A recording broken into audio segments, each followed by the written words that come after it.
Good evening. Ladies and gentlemen, welcome to WordTheatre.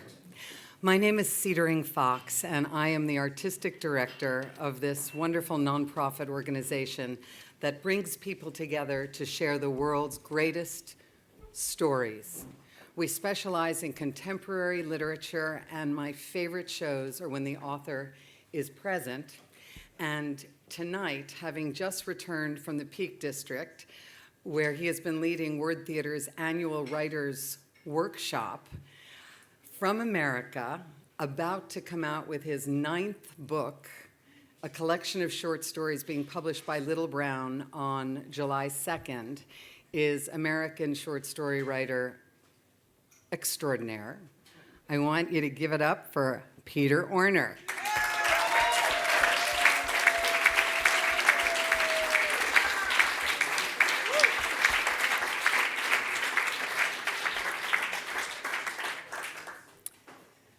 Before we get very much further along, I would like to take a moment to introduce a woman who has been touring the world with Hugh Jackman as his orchestra leader and featured violinist, and she is performing for you tonight after just wrapping 27 performances in 5 weeks, including the O2 this weekend. Please welcome Lizzie Ball.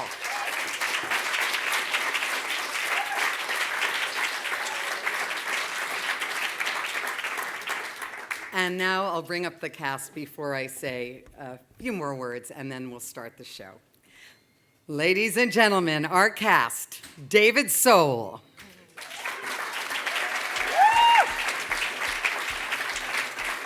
Emily Bruni, Ian Hart, Madeline Potter,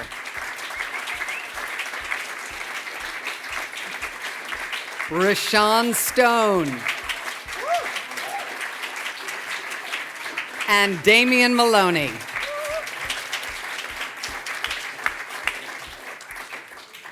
Tonight, I'm going to not speak at length. I'd really rather let these stories, many of whom are in Peter's new collection, but I did select a few from his last short story collection. The idea is to just take time and let yourselves go, the way Peter's words seep into the cracks of what it is to be human and illuminate these characters. I hope you'll go on this beautiful journey with us, and we'll talk afterwards.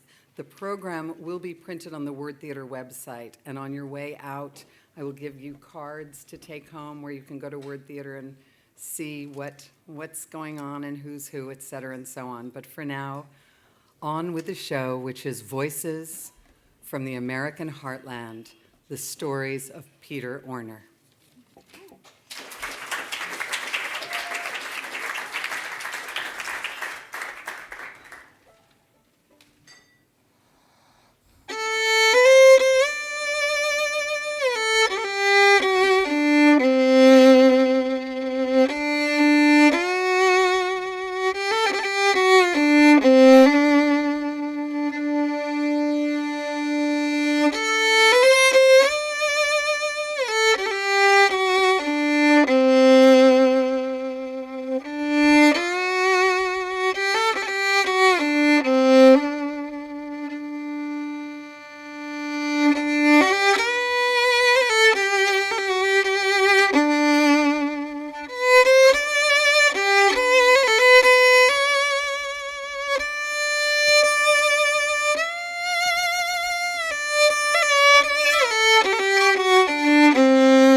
The deer.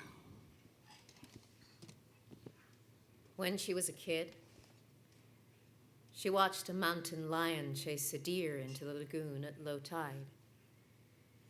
She'd been riding her bike on the path along the edge of Murch's farm. The deer ran out so far into the water that the mountain lion turned back to the shore and vanished into the trees.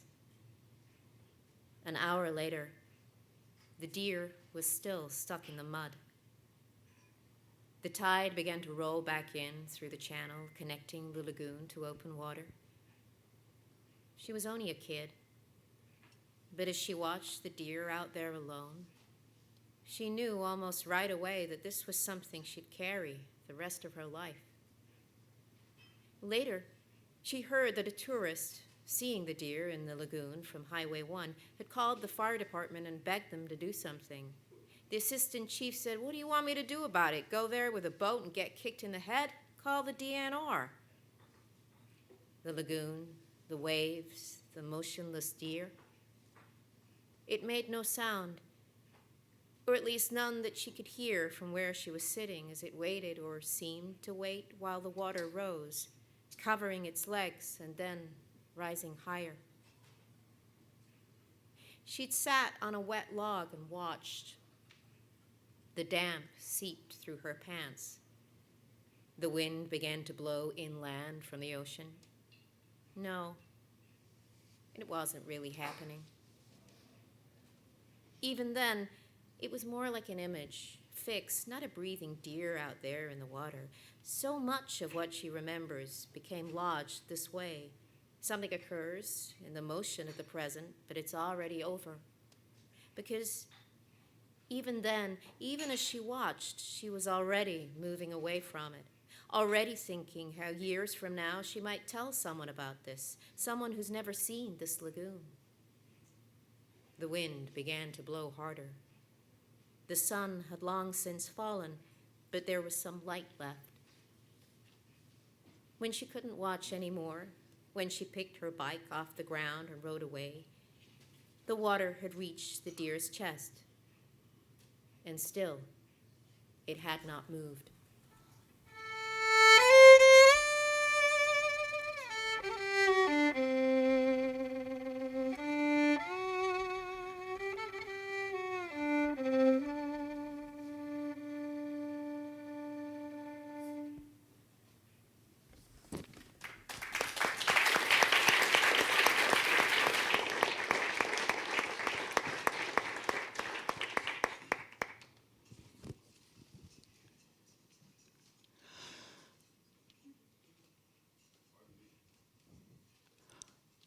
Reach.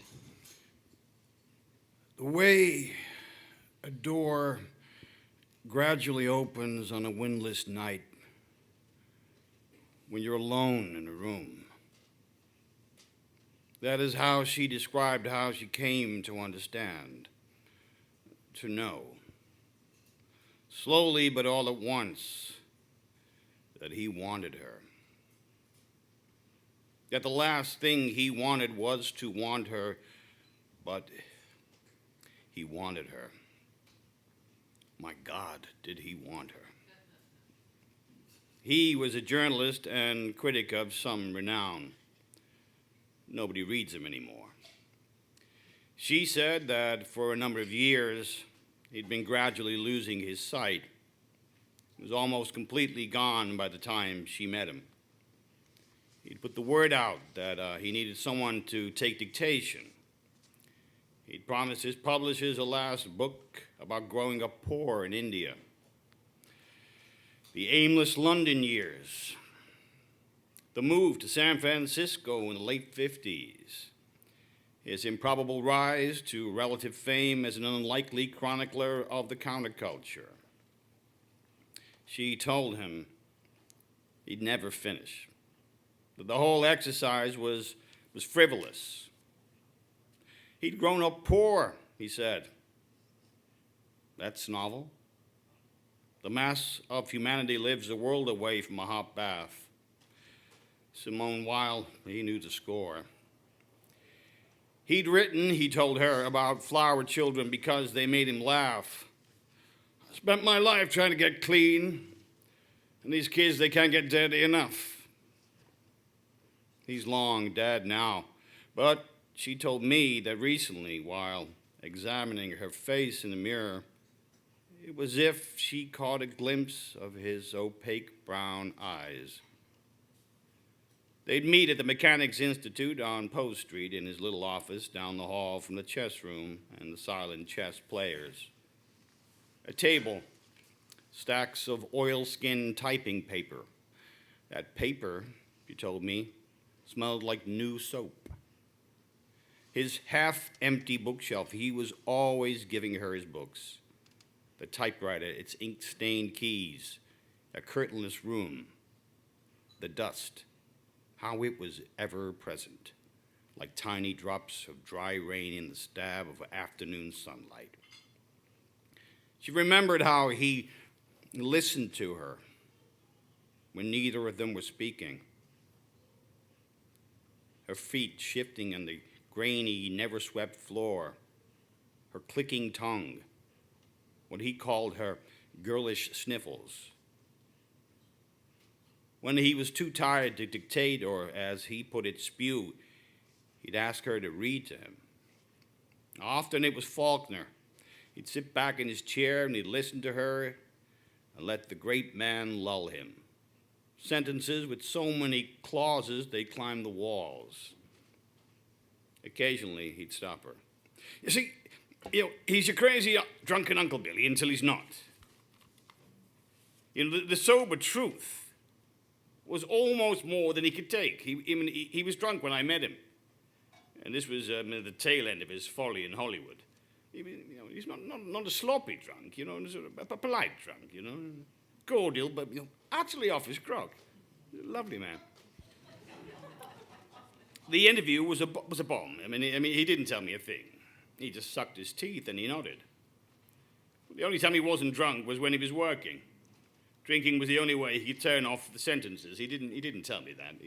I must have read it somewhere, Blotner's biography. The only thing that he did tell me was he asked me, he said to me, "Is it as hot as they say in New Delhi?" And I said, "Sir, I've never been to Delhi." Go on. No, please, pardon my blather. He'd done it while she was reading. Without leaning forward across the table, with one long arm, he placed 3 nervous fingers twitching onto her clavicle. She didn't tell me. She told me she didn't need to react. He retreated like a startled crab.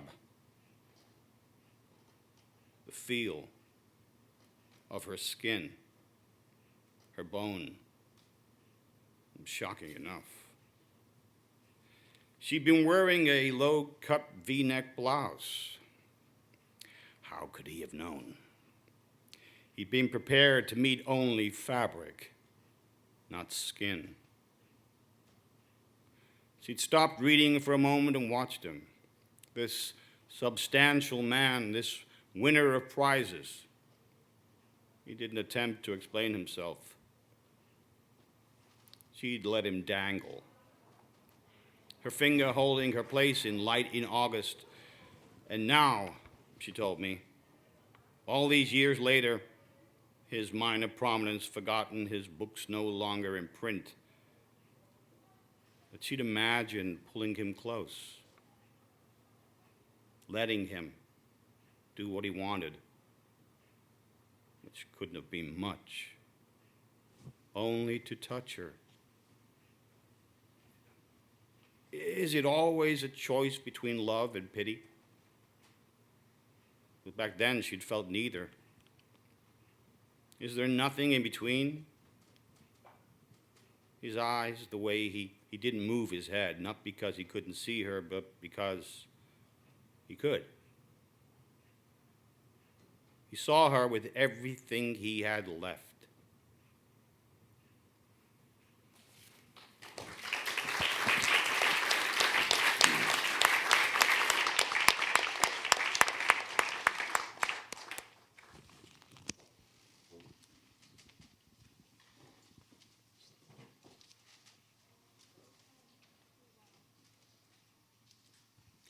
on Horseneck Beach.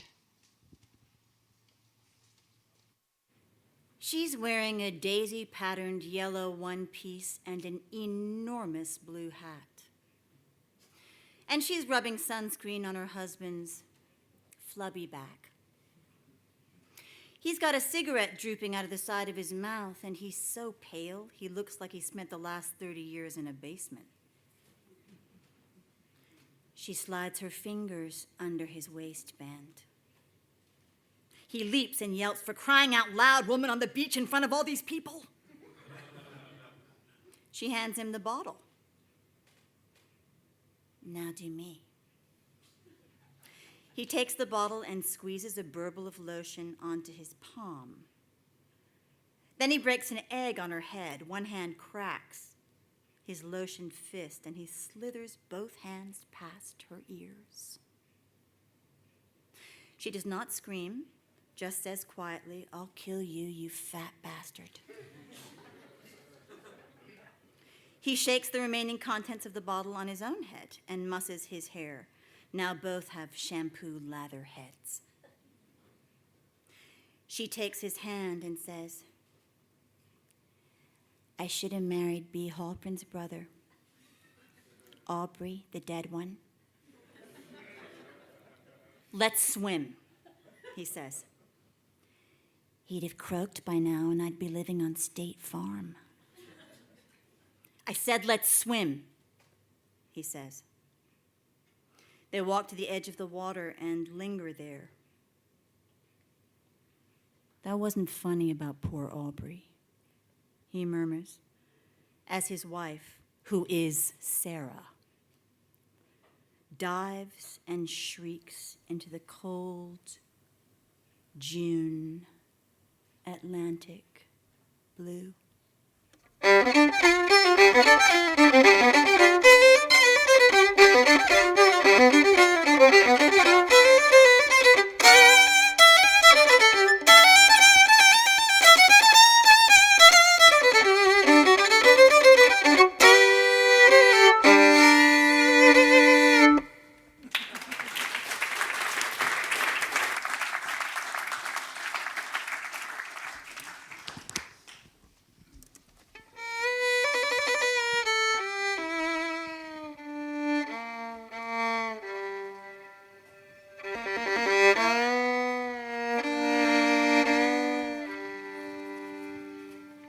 An old poet is dying in Bolinas. An old poet is dying in Bolinas. A lesser-known beat poet. There were others like him, unfamous names who made the beats, scrawling in dirty notebooks in cafes, typing in unheated North Beach apartments, wearing gloves with the tips of the fingers cut off. Oh, you can still see his face on the wall at City Lights. He's standing in a photograph in a row of poets behind Ferlinghetti and Ginsberg. Hardly recognizable because he still had a full head of hair then. He'd come to California from Minneapolis and found poetry and women. In the City Lights picture, he's wearing a ferocious grin. He's a foot soldier in Ginsberg army of jesters. He'd kill for poetry for sure. But honey, baby, wouldn't it be better to fuck for it? By the time I came to know him, he was still smiling. He smiled all the time. I believe he was one of those rare birds, a truly happy soul.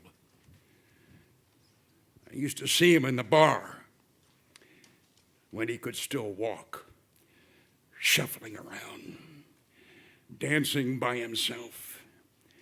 He lived off poetry and the many women who'd come and gone over the decades. more of the women than the poetry. He'd be the first to say. The women who'd come and the women who'd gone in and out of his little one-room cabin up on the mesa. The place smelled of mold and rot, old books and unwashed sheets. His eyes didn't quite work anymore, but he still lies in bed, holding a book over his face. What else are my hands good for? Oh, thank Eros. He still has filthy dreams. A man who used to write 10, 20, 30 poems a day. Sometimes, even now, a line will emerge out of the fog of morning. The only defense against man's envy is not to be enviable. Who said that? Did I say that? Why not? Now I can say I've said anything. Friends, Romans, countrymen, lend me your toes, and he'll laugh till his ribs hurt. He'll take pain over emptiness. Every night, an old friend, his neighbor from across the road, sits beside his bed and reads him to sleep. Every once in a while, she pauses and says, "Aren't you weary, Henry? Would you like me to stop?" And he answers, "Yes, it is. Isn't it wonderful?" And when he's alone, those long hours he's awake and waiting for the dawn to creep through the windows, he listens to the ocean and considers the total uselessness of sleep when there's no body beside you. He never had much talent. He'd always known it. Ginsberg once said, "Don't worry, Hank. You got a poetic face." And he thinks about how they used to call out, how when they approached his cabin, they always, before knocking, called out his name.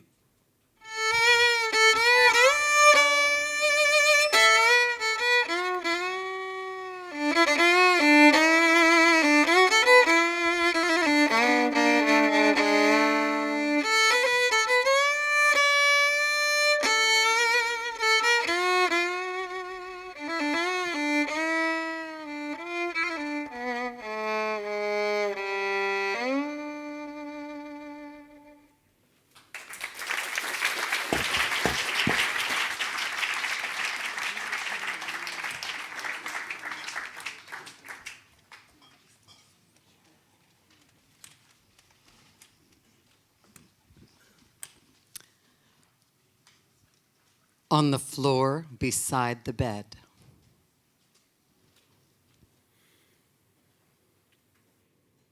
An ex-outfielder for the San Diego Padres. 2 seasons in the majors, mostly on the bench, but everybody in town referred to him as the guy who played for the Padres. He didn't seem to work. He drove a tiny car, one of those old Honda Civics you could pretty much hold in the palm of your hand. What is it about big guys in small cars? Like big guys with small dogs. An attempt to say, "I don't see myself as you see me?" His dog, though, wasn't small. It was just mean. And who's ever heard of a mean golden retriever? This one was vicious. His wife was ponytailed, small, friendly. We never saw her in town. She must have taken the bus to a job over the hill. And the only time we ever saw him was when he was driving too fast on our dirt roads. And who knows where he was driving, because we never saw him in town either. But he drove that Civic like the pickup it wasn't. You saw him coming, you jumped in a ditch. He'd soon mow you down as look at you. He was a menace. But there were worse, a lot worse, in town. And there was the fact that he played for the Padres. One night late, we got a call to his address. Over the radio, dispatch said a 38-year-old male had fell out of bed. Arm injury, lacerations, possible broken bones. They lived in a 1.5-room cabin up on the mesa off Agate Beach, up from Jack's Path. A bedroom and half a kitchen. When the three of us got there, his wife was holding the frothing dog by the collar. He was on the floor beside the bed, groaning. She was wearing a tank top and pajama bottoms. Her feet were bare. That dog would have taken a chump out of any one of us. We scooted by, those raging teeth or lunging for our knees.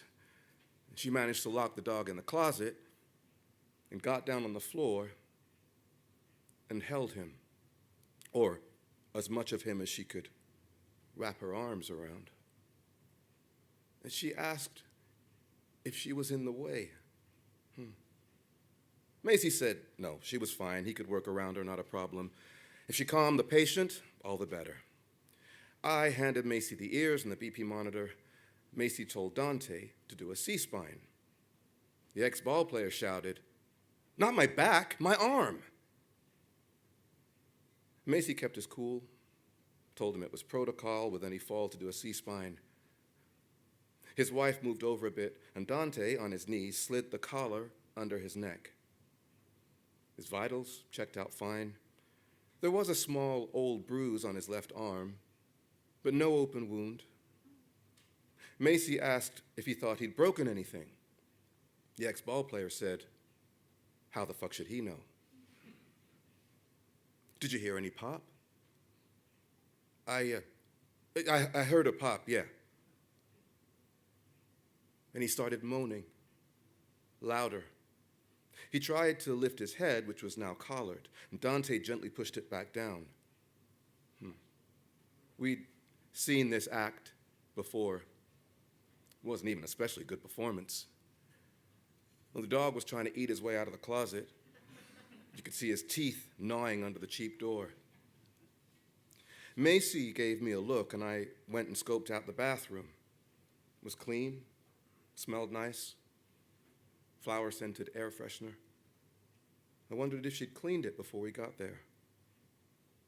In a bottom drawer, I found a pile of empty pill bottles, the labels scratched off. I came out and gave Macy a shrug. We're not cops. Macy asked the ex-ball player if he wouldn't feel more comfortable on the bed. "My arm!" he shouted. "Can't you see I'm in pain here? I need something, all right?" And she held him, this enormous guy. And I'm sometimes struck by how people who don't look like they'd fit together actually do. Macy was polite, all business. He told him we were only EMTs, or the two of us are. He upped his chin at me. He just helps. Talk to the medics. They'll be here in 15, 20. Look, I'm telling you, I need something. We don't even carry aspirin anymore. Fuck you. Fuck every inch of you. Well, not just physically, but how people fit together, period. I'm talking about the assumption of other people's realities. I read somewhere that we brood when we're alone. We act when we're together, as in act in a play. But his wife wasn't acting. At least, she didn't know she was acting, or maybe she was a better actor than he was. She had a shy, fearless face. This was nothing. Him shouting, a cabin full of strangers in the middle of the night. Just see how he is when we're alone. I was a volunteer, nobody important to the scene. I carried the 5-minute bag for Macy. I filled out the yellow sheet, though the chief complained that my handwriting was too small. She said I wrote like an ant. I held open doors. Sometimes I helped roll out the stretchers. Or I'd go out and scout for the ambulance in case the medics got lost, which happens sometimes because not all the roads are marked. And GPS, forget it. Someone once told me the Pacific scrambles the maps. Mostly, I watched. Mostly, I was invisible, hardly there at all. 2 o'clock in the morning, I'd get out of bed and walk into people's worst moments. You think I wasn't thrilled? One night, a former professional ball player with nothing to show for it but a dank rental, a piece of shit car, and a nasty dog in the closet. They got evicted a few months later, took the dog and left town. But he had her thin arms around him as best she could, the two of them still on the floor. He was done with it now, weeping. She clung. Baby. We waited on the medics.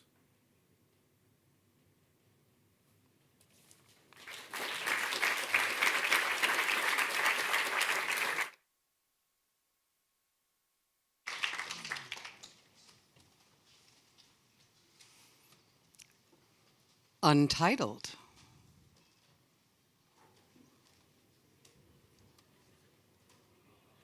They chose the ugliest part of Rome.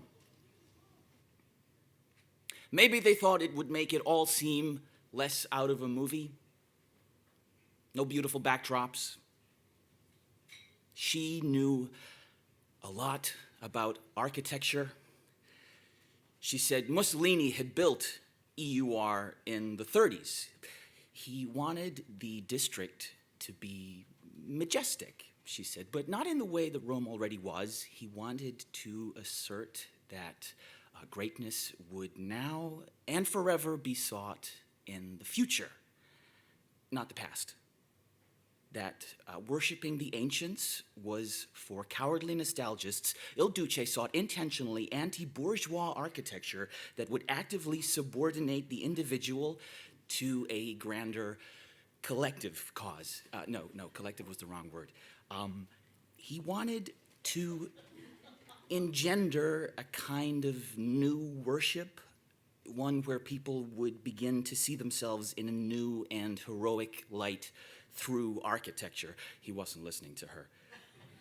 EUR was falling apart by then. This was the early 2000s. Government office buildings, once white, now were dirty looking. It really is hideous, he said. Brutalist. No, brutalism came later, a lot later. This is functionalism.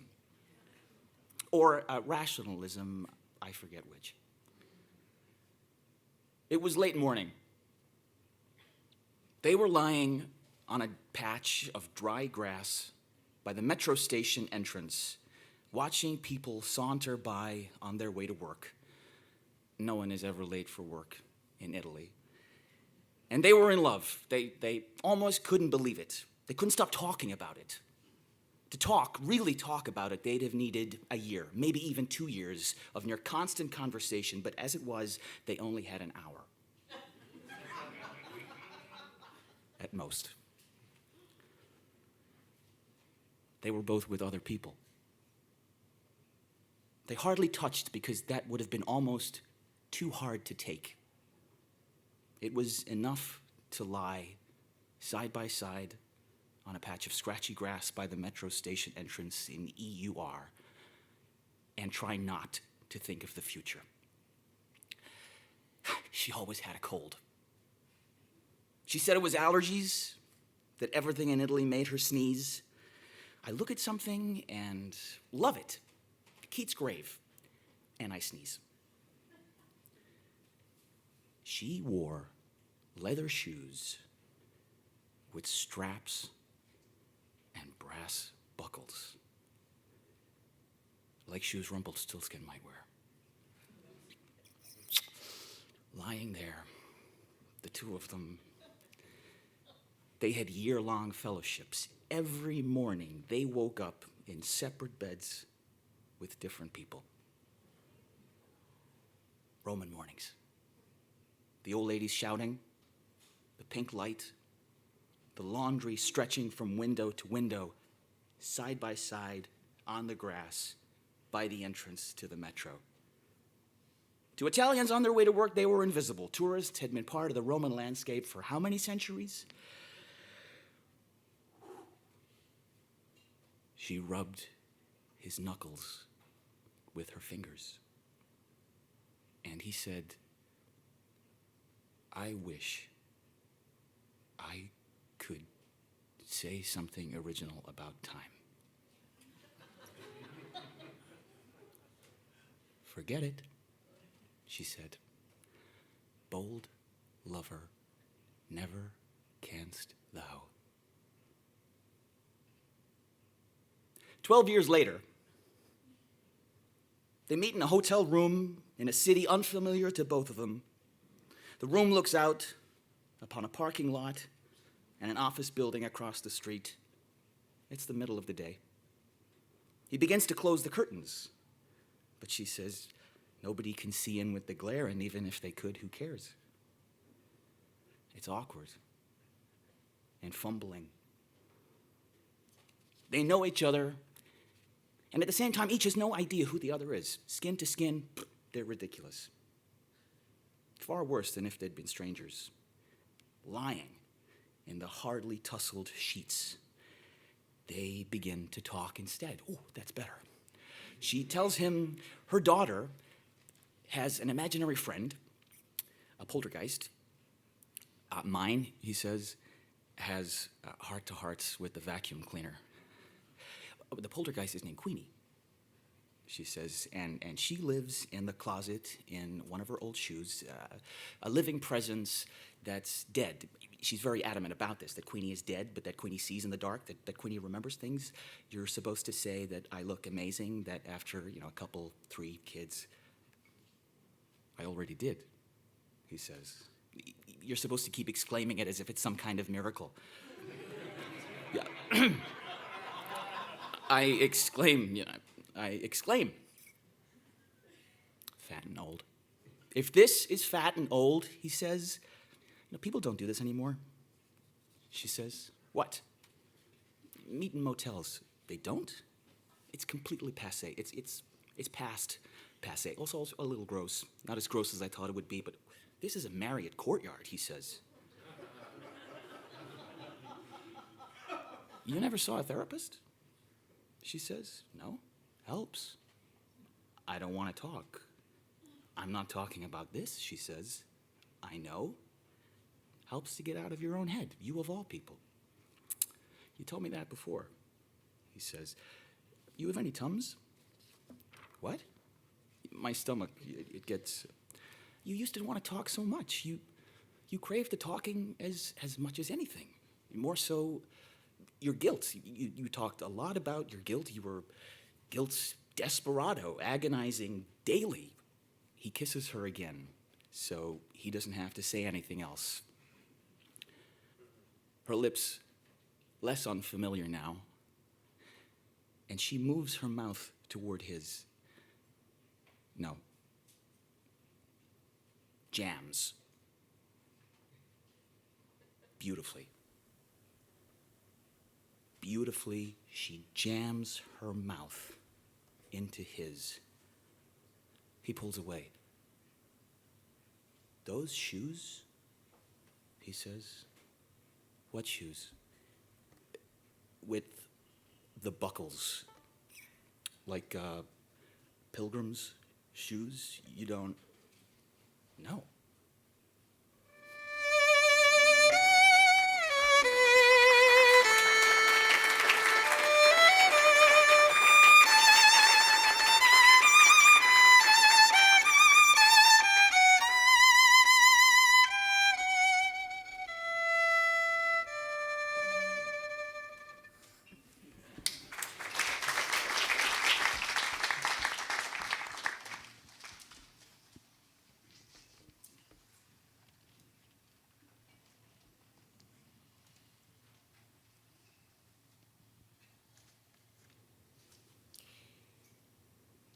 From the kitchen window, she watches the fog lift. She often wakes early and waits for it. This moment when the vague gray curtain rises, there it is, the bay and the mountains beyond. She always feels, as she does now, exalted, but at the same time unworthy. She grew up in the Midwest where beauty is filched in glimpses. As a kid in winter, she'd walk down the street to the edge of the bluff and look out at the lake through the leafless trees. She'd watch how the waves would push the shards of ice forward as if trying to unload the burden of them onto the beach. A kind of grace. Still, nothing like this. The bay, the mountains, this fog, thick and smoky. Behold thy beauty. All hers now, this view from the top of the ridge. But that didn't make it any less somebody else's dream. This house, this kitchen, this big window. She'd always considered it a kind of arrogance of the rich to imagine that there was one place on earth destined to be yours and only yours. Neil says they can move any time. Say the word and we'll go, he says. And she knows that if she were to call his bluff, he'd do it. He'd sell. For her, he'd sell anything. But then he'd drag this house around in his head. What would be the point? Why not stay? Still, there was no getting round the fact that the Polaroids of his dead wife on the wall in the kitchen unsettled people.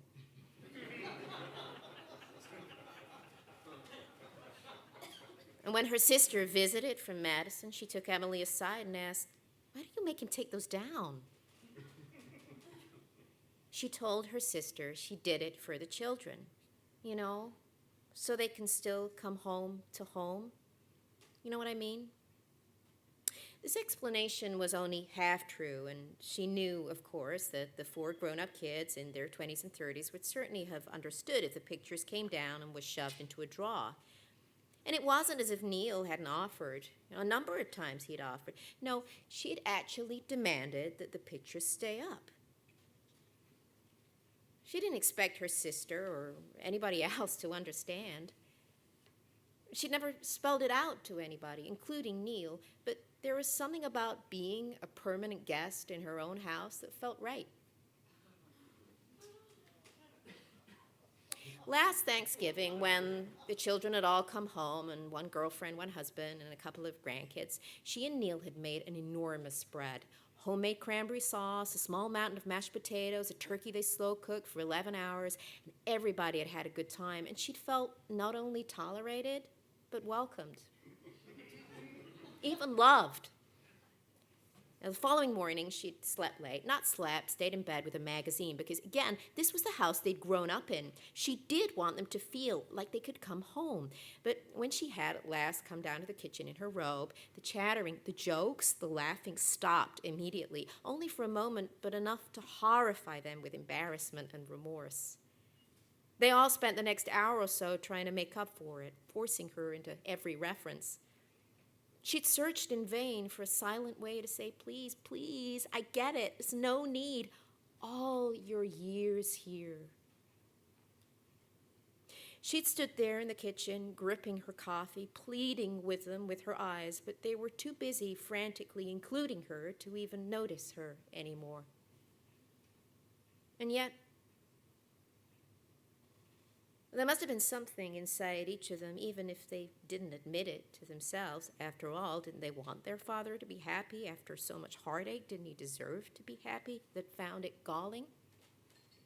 She wasn't a whole lot older than Neil's oldest daughter, which didn't scandalize anybody. This was California, but there was no getting around the cold math. The house would be hers. Not soon, but soon enough. Their dead mother smiling on the wall.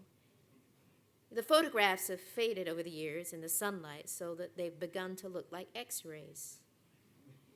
Didn't that ghost on the wall demand loyalty? How could she blame them? How could anybody blame them? An old boyfriend once told her that she had a way of using magnanimity as a weapon. Well, that wasn't exactly a fair assessment at the time. She dumped him, the boyfriend, soon after.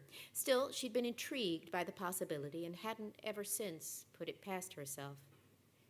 That kindness itself can be wielded, that love itself. She drinks her coffee and watches the light above the bay, now green, now pink.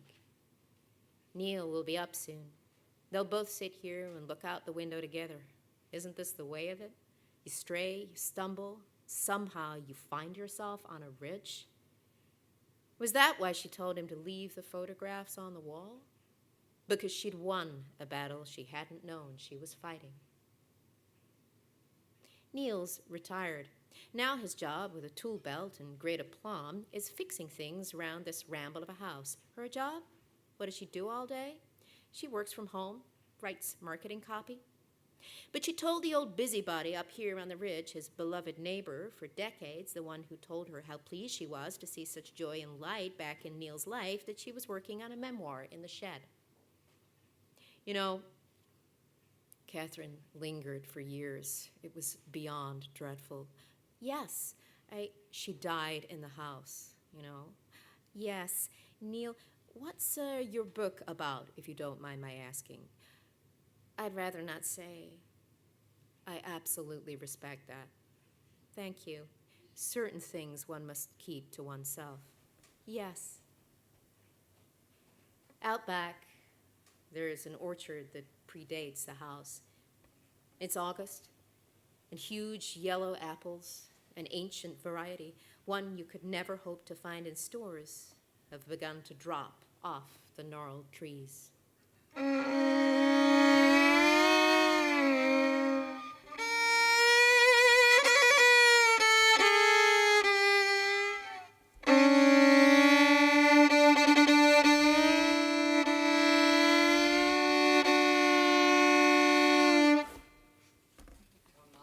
A.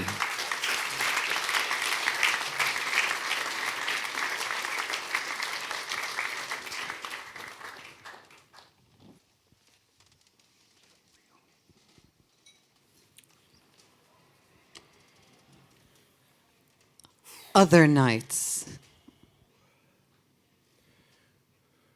Other nights were so bad, he didn't even put on his shoes. He'd grab a pair on his way out and shove them on outside. A small town. There wasn't any place to go. There were a couple of bars, but he was afraid he'd run into students or, worse, other faculty. He wandered up and down sidewalks. If it was cold and he hadn't thought to grab a jacket, he'd go to the convenience store at the gas station to warm up a little. If he'd remembered his wallet, he'd buy something. Bag of Doritos. Once, he ate one of those hot dogs that roll all day and night.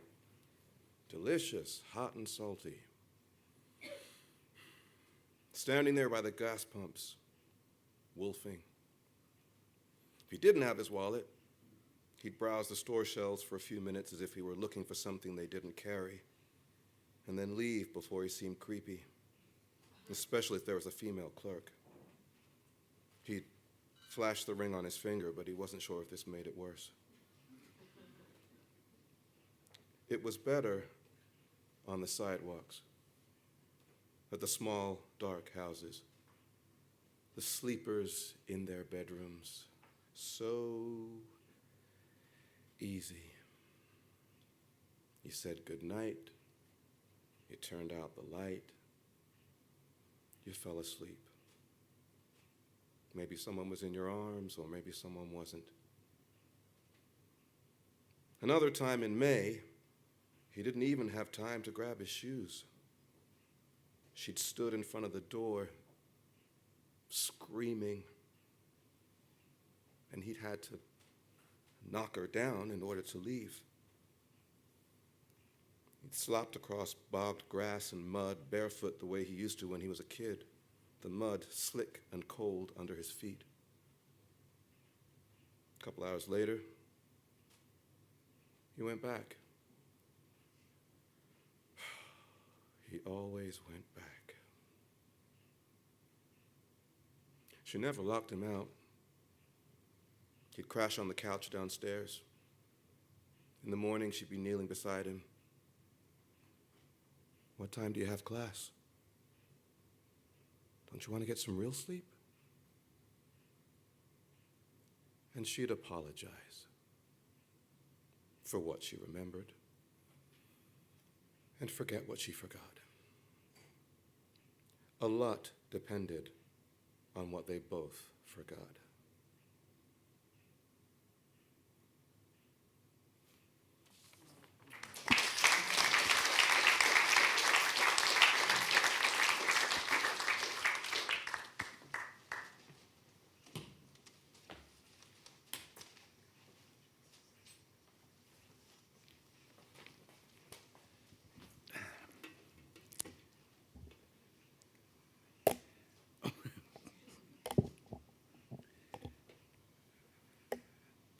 The apartment. After his divorce, he moved into a complex out by the 101 in San Mateo. He'd been awarded half the furniture and unable to choose what he wanted to keep, what he wanted to sell, and what he wanted to put into storage. He ended up stuffing it all into a one-bedroom apartment. He lived among towers of teetering cabinets, tables, lamps, crates of records, houseplants on top of couches, love seats, recliners, bureaus, his grandfather's old desk, years of accumulation stacked and scrunched together. He told himself in the beginning that he wouldn't spend much time here. This was a temporary stop. He'd find a bigger place. He'd only sleep here, and not even that if he could help it. This proved optimistic, and he found himself spending more and more time in the apartment. He dated a few times, but after 2-3 years, nothing had come of the 4 or 5 women he'd taken out. Not a revelation, and yet still he thought a lot about the way time moves. He found he could sit down in one of the few chairs that wasn't piled on top of the other chairs, and hours could go by without him noticing. He wasn't sleeping. He hardly slept anymore. It was something else, a kind of absence during which entire weekend afternoons could be swallowed whole. He began to see it as a talent, the ability to obliterate hours without moving. The complex had a pool. And one Saturday, he went down there with a vague notion of burning off a few calories. The pool was too small for the laps. He tried anyway. 3 splashes and he'd reached the other side, and he kept it up. 3 more splashes, end. 3 small splashes, end. And when he'd done this 30 times, he kept count. He stepped out of the pool. He hadn't brought a towel. She was lying long-legged in one of the lounge chairs reading a magazine. Had she been there the whole time watching this odd display? Of what? It couldn't have been called swimming. He stood there dripping, but she smiled at him over the magazine. "Forgot my towel," he said. She tossed him hers and smiled again, wider, with more teeth. A smile of second, third, even fourth chances. Only he wasn't close to what she'd been hoping for. Not that she even knew anymore. She just knew it couldn't possibly have been him. She had in mind some jaded swashbuckler, a traveler, someone who'd been around a while, maybe a long while, but was still game for one last crazy romp. The sort of guy who might say, "How about Melbourne? How about we leave 2 hours from Melbourne? I was there in the 80s doing a photo shoot. It's a bit run down, but quaint in a kind of way." "Pool's about as big as you," she said. She hadn't meant the way it sounded. He was paunchy. Well, he was more than paunchy. "You should see me in the bathtub," he said. That night at Moon's, he told her about the divorce, and she told him about hers. It was like trading war stories. All divorce stories are the same, as in war stories. It's not about the combat. It's about the emptiness. She had 2 college-age kids, a daughter at Santa Barbara and a son who'd recently dropped out of SF State to become a drummer.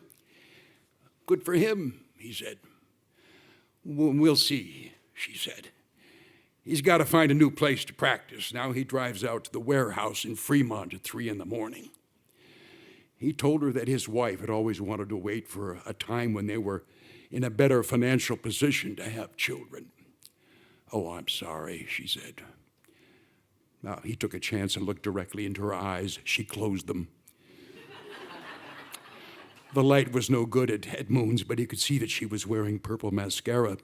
Every once in a while, the fact that he wasn't anybody's father lurked like a dull ache, a phantom limb. "For the best," he said. Convenient that they lived in the same complex. It took the pressure off somehow. His friends, his family considered him a failure, he knew. Not a spectacular failure, a mundane, run-of-the-mill failure. And yet here he was with this woman, Judy, in the passenger seat of his Mazda. The novelty of having a person next to you. Months, years, you drive around alone, and suddenly somebody's breathing next to you. "His place," she said, because her daughter was up from school for the weekend. "Shit, you weren't kidding." "Well, a lot's going into storage." "Uh-huh," she said. He turned off the lights, and the 2 of them squeezed their way along the narrow alleyway between the heaps toward his room. "One thing you should know," she said. "I have sleep apnea." "Oh, sounds good." "It's a disorder." "Well, I've got flat feet, really flat. I walk on pancakes." She shut him up with a kiss. No, he wasn't anybody's definition of a catch. He didn't have great skin, he didn't have great teeth, so fucking what? Maybe because the problems of bodies was a little easier now. You bungle around, eventually you fit together, or you don't. If not tonight, another night. Wine helped. Something, an electric space heater, a toaster, slid off the top of the pile and nearly hit them. It fell on the carpet with a twang. A pair of ski boots followed, one thud, another thud. "Don't move," he said. "Avalanche precaution." She kissed him again. "You want something to happen, she said. She was still a little woozy. In your life, you know what I mean? Oh, yes, he said. Nights are hardest, and you wait for what? Exactly, and then in the morning, it's morning. The light is back in the trees again, and I think, really? Another one? I'm not talking about going to work, though there's always work. Some days I even like it. Other days I feel like there's not enough of it because I'm not tired enough for the night, you know? Oh, I know. But it's like your morning never met your night, like it has no idea how dark it gets. Oh, yes.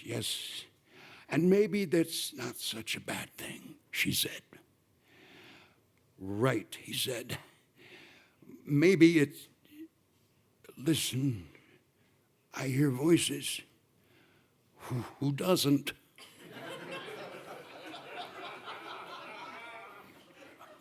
I'm the voices. I wake up and I hear somebody speaking, and they reach the room. And it was as if they crumpled into each other as they fell together in the carpet, groping, pulling, squeezing, unfastening. And later, weeks later, how many he couldn't have said, time being different now. He'd remember this, how after the two of them did finally stand and make their way to this bed and stretched out on their separate sides with only their feet touching, he listened to her, awed by the noises she was making. Every breath a death struggle, her neck muscles straining as if just about to drown. She crashed through the surface of the water at the last possible moment.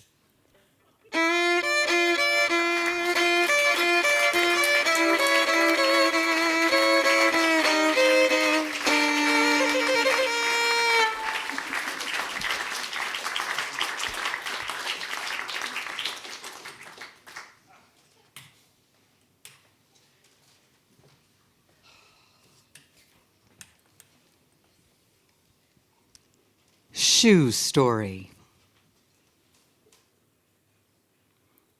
The phone, deadly silent.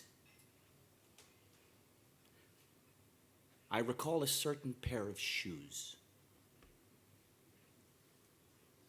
We were at Ike's, at our table by the window, having burgers and sloppy cheese fries, and I was whining about Devon and how she dumped me for the 27th time. On my ass, this time, I said. And this time I swear I won't call her back when she calls. This time I'm gonna have RESOLVE. This time when I say I'm gonna do something, by fucking God, I'm gonna do it. Cal yawned a long yawn. He'd heard it all before and didn't want to waste his breath on eloquence he'd already orated, as he put it. We were circling again, Ike's, burgers, cheese fries, Devon dumping me number 22, 23, 24, 25, 26. But during take number 27, something happened. Something that pushed us out of our routine. A woman's voice. Crass and loud and roaring and beautiful and low.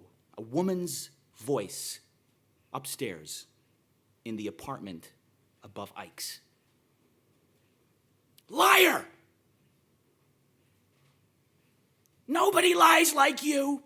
Nobody. You lie, and you lie, and you lie, and when you say you're not lying anymore, you lie about whether you're lying. Bullshit, a man retorted. Meek, but not dead yet. Bullshit! What about Martin Jumbalo? Martin Jumbalo? She raged. Martin Jumbalo? You mean you're going to bring him into this? Like I'm some kind of lowlife you pulled off the street and saved? Tanya's right. You are foul. And then she winged her shoes at him. Now, I know this because Cal and I were sitting there listening, wiping our hands on our pants. Ike's got no napkins.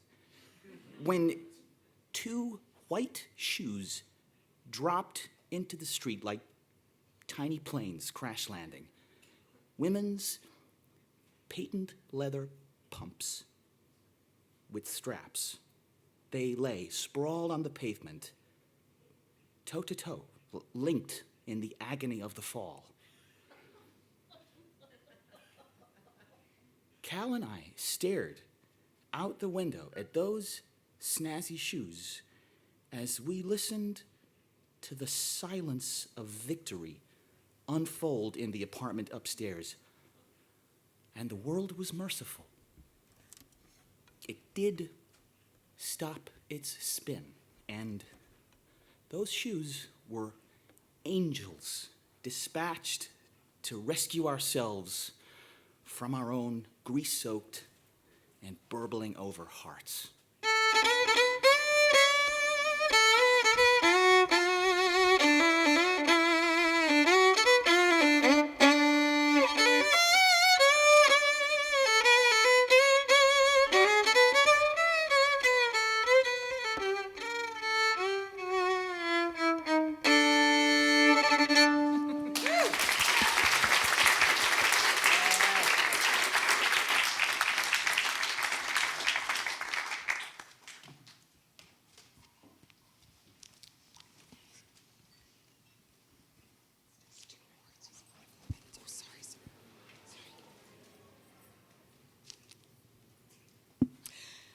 Divorce.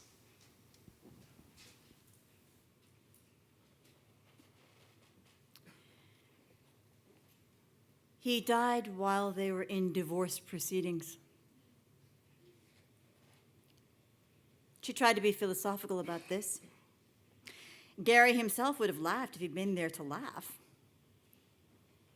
But she tried to think of it not as the work of a god with a sick sense of humor, but as a kind of alternate message. She tried to be, what? Light about it. Light? An odd word, light, especially as it applied to her. She wasn't light. She had no lightness. If you asked people, they would have said, oh no, not light, whatever you mean by that. No, Cheryl's, serious. And yet today, now, she feels wrongly buoyant. Even the casket itself seems like it's bobbing in water.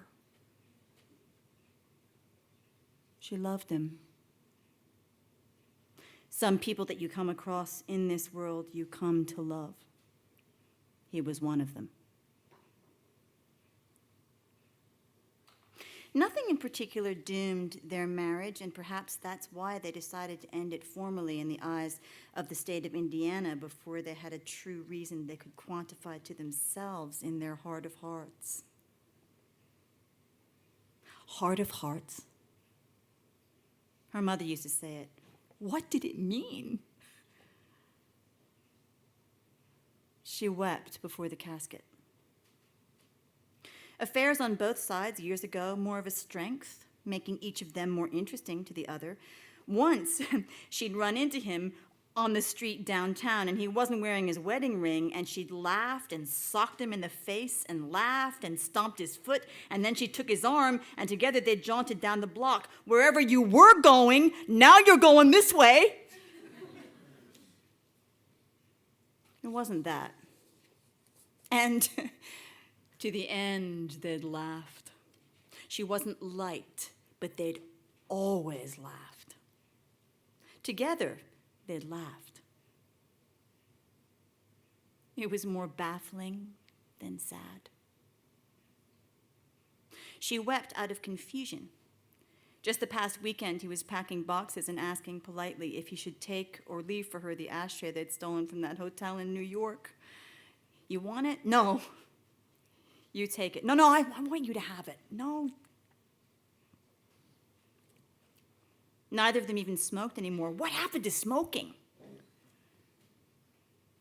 She wept before the casket. She was in the seat of honor, the seat closest to him, the seat of most grief, and sometimes she reached out. The casket was too far away for her to touch it. She reached, and somehow that felt more right, to reach, but not to touch. Still, she wished that she came from the sort of people who flung themselves on a casket. She saw that once at the funeral of a Filipino co-worker. The lack of restraint was inspiring. She was envious. But her own situation was awkward. Most of their friends knew what had been going on between them, and their kids, too. Their kids were troopers. They never passed judgment. I mean, who wasn't divorced? Mom, Dad, do what you gotta do. They stayed out of their parents' lives as their parents stayed out of theirs. Not out exactly, maybe better to say that in the family, everybody kept a respectful distance, and when they did meet at home for holidays, parents and children, the 3 kids in various stages of their 20s and 30s, they would all examine one another with interest as though they were visiting a museum for an hour or two. Oh, Cheryl, I'm so, I know.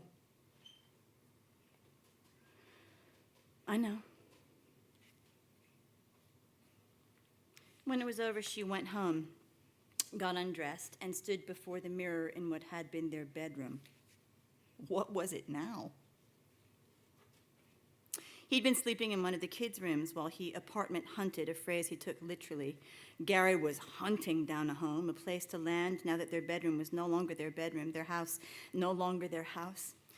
Funny how even familiar rooms, even architecture you know in the bones of your fingers can one day deny you. An ordinary house gets haughty. Now you're a guest. Now you take up space.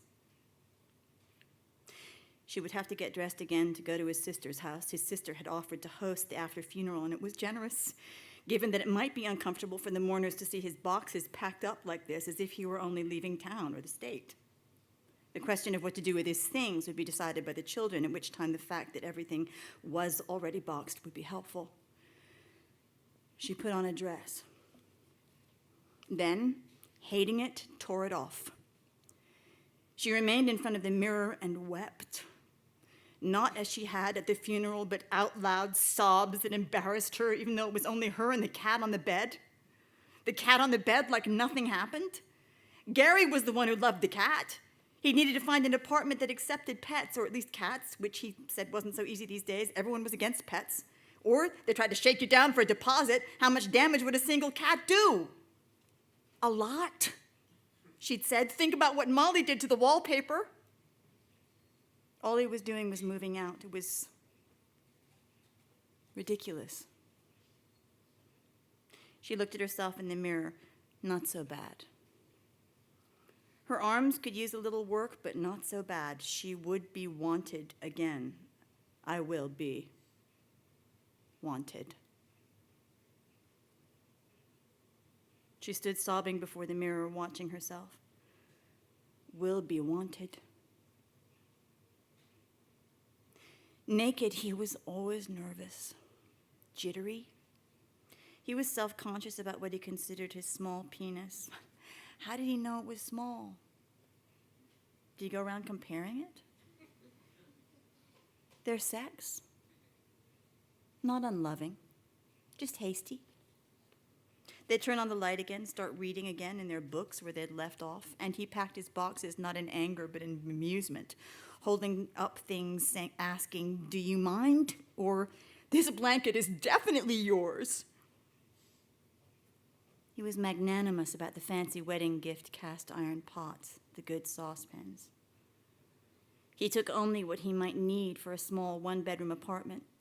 Still, she could sneak a few things back now. The painting, for instance. He'd packed it up with styrofoam peanuts. They'd had a friend once, an angry, aspiring painter. The friend had painted what he called a portrait of the two of them. It was abstract. It was of a mound of some sort. The mound was blue. The background was yellow. You couldn't know it was a portrait of the two of them unless you were told. It had always bothered them. It's as if we're already dead.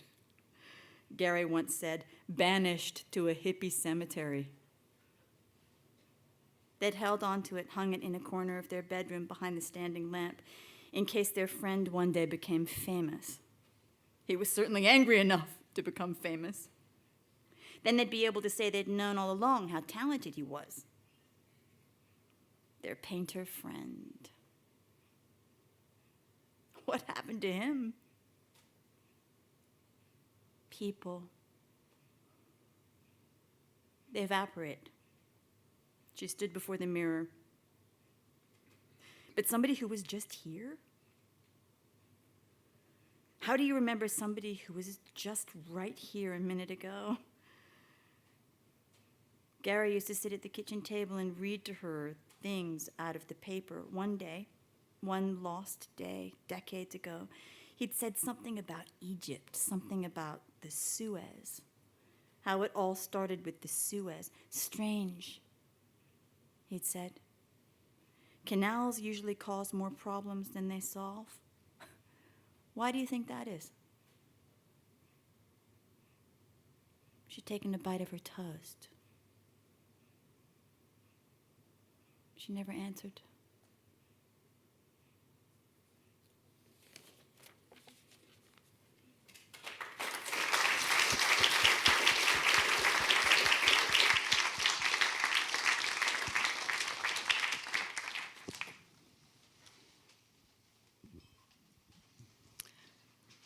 Strand. He found a strand of her hair in a book, a long, dark, brown piece of her hair that made a curlicue on the page. The book was Frank Commode's The Sense of an Ending, Studies in the Theory of Fiction. Why he happened to take that book from the shelf that morning, he wasn't sure. He'd never had any interest in theory. Theorists, like novelists, are born liars.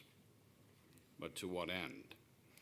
And a theory of fiction, a theory that explains waking in a familiar room that becomes strange. Well, beyond strange. Still, some books sit on the shelf for so long they become part of the landscape. One day a spine catches your eye and you slide a book from between two others, open it, read it a little. On the page where he'd found her hair, she'd underlined a sentence. In the Bible, the world is made out of nothing. And in the margin, she'd written, nothing? What about silence? He spent the rest of the afternoon reading, careful that the strand didn't drop out. He fell asleep reading. He woke up to someone, nobody, calling his name.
Ladies and gentlemen,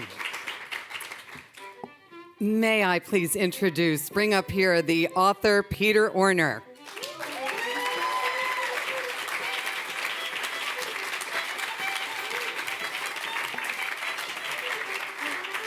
This is the guy.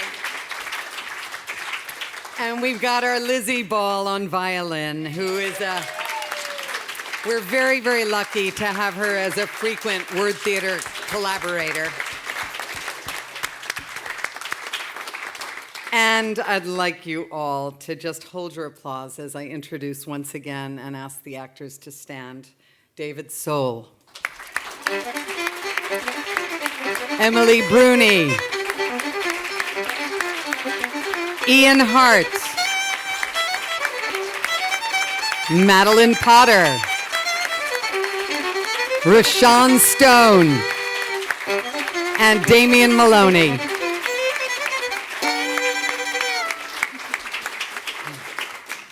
I want to thank you all for being here and just tell you that we take this program into schools, underserved schools, and we're always looking for support. You being here today is the most important thing. We do different kinds of stories. In fact, Matt Barber from Downton Abbey is here.